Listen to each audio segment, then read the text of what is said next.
l'équipe, j'espère que vous allez bien aujourd'hui. Le football, il a changé. Ah, quelle histoire! Neymar et Mbappé ne cessent de faire parler depuis le penalty gate il y a près d'une semaine. Pour ceux qui n'ont pas forcément suivi, contre Montpellier, le Français ratait un penalty en début de match, et alors qu'une deuxième opportunité se présentait avant la mi-temps, Neymar prenait l'initiative de le tirer à sa place et sans négociation pour finalement marquer. Jusque-là, rien de totalement anormal. Or, s'en est suivi une succession de tweets et informations assez inattendues. D'abord, le Brésilien critiquait indirectement son coéquipier en likant des messages de fans, soit avec une incompréhension quant à la hiérarchie des tireurs, soit pour faire comprendre que le tricolore a le melon à tel point de se placer en propriétaire du PSG. Vous avez bien entendu. Dans la foulée, le très célèbre Romain Molina écrivait en gros qu'Mbappé a demandé à la direction de faire partir Neymar cet été, et ce dernier aurait visiblement été tenu au courant. Il fallait agir pour éteindre l'incendie.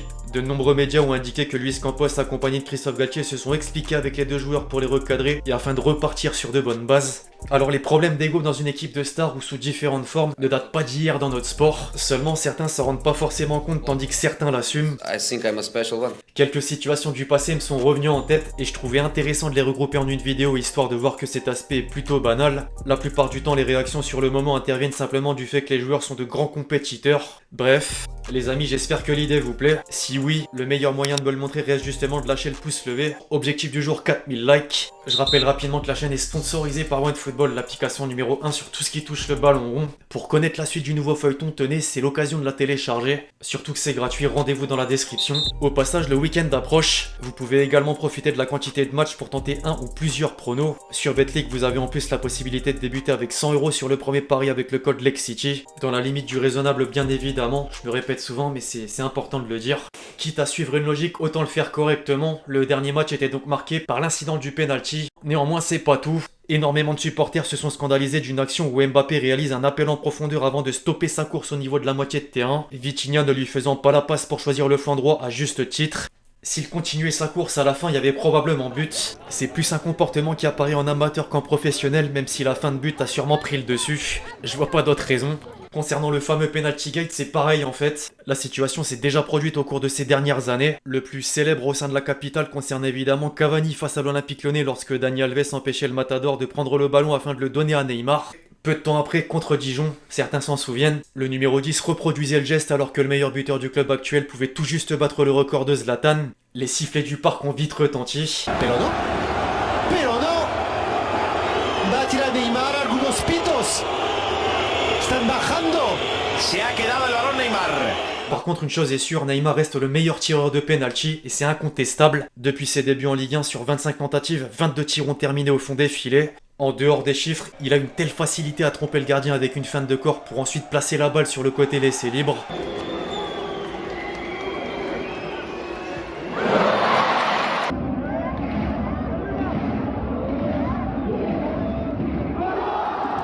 Quand on y pense, le vestiaire rouge et bleu vit bien plus d'épisodes similaires que d'autres clubs en comparaison. D'ailleurs, pour revenir sur les deux hommes phares du jour, la saison passée en réception de Montpellier, tiens, coïncidence, Mbappé en voulait à nouveau à Neymar pour un nom caviar pourtant évident. Outre l'action à proprement parler, les images en direct le trahissaient dès son arrivée sur le banc de remplaçants. Ce clochard me fait pas la passe. Elle est immortelle celle-ci. La phrase a rapidement circulé avant que l'intéressé éteigne les tensions.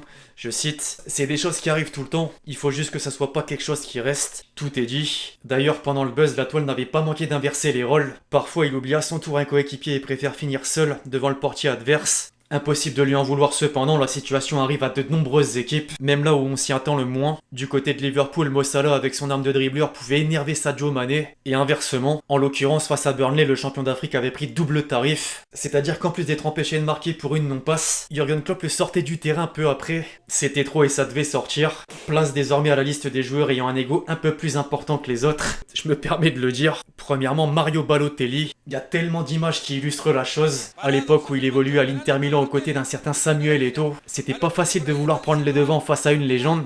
Yo busqué el penal y Eto'o, por jerarquía, lo va a patear y no lo mira Balotelli. Y Zanetti, capitán, le dice Mario, por favor, salí que en los penales. Ahí viene Samuel. L'histoire du penalty se répète. Elle est également apparue sous le maillot des Reds. Face au Beşiktaş, cette fois Henderson voulait tirer le penalty. Pas de discussion valable pour le buteur italien qui prend le ballon, le tire et marque.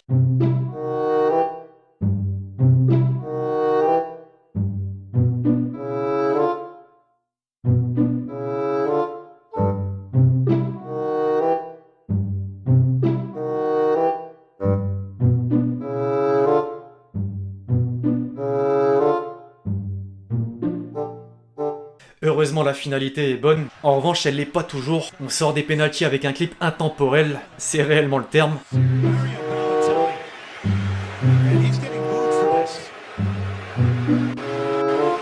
That's a bit disrespectful, I believe, to the LA Galaxy. A bit.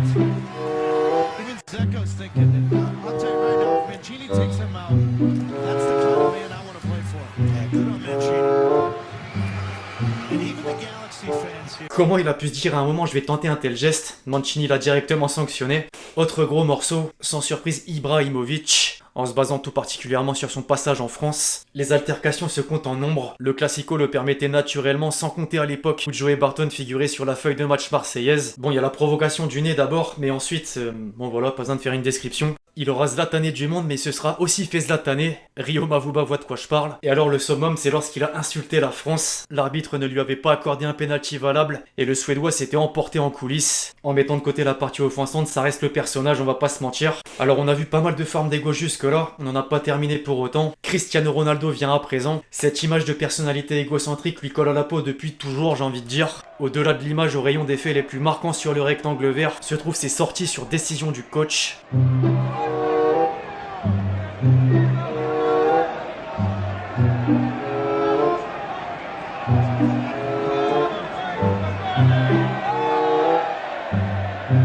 En soi, avec 5 ballons d'or, il a une certaine légitimité à ne pas avoir envie de sortir. Par contre, de là à quitter le stade carrément, là c'est fort. Lors de la pré-saison, le Portugais avait été aperçu en dehors d'Old Trafford alors que la rencontre n'était pas terminée. Sinon, d'autres joueurs connaissent également cette situation. Mbappé par exemple avec Thomas Tuchel.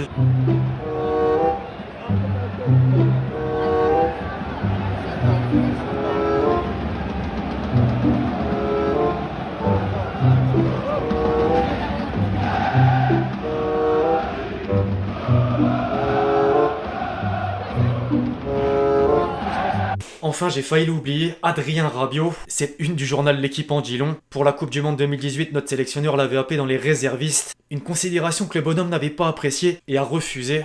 Il a osé le boug. Bref, l'équipe c'est tout pour ces vidéos réservées aux égos surdimensionnés dans le football. Surdimensionnés, je sais pas si j'ai abusé. Allez, je la garde. Pensez à lâcher votre meilleur pouce levé si vous avez kiffé. Vous pouvez me rapporter d'autres faits dans les commentaires que j'ai pas mis dans cette vidéo justement. D'ici là, on se retrouve très vite sur la chaîne pour de nouvelles vidéos justement. C'était Lexity. Ciao ciao.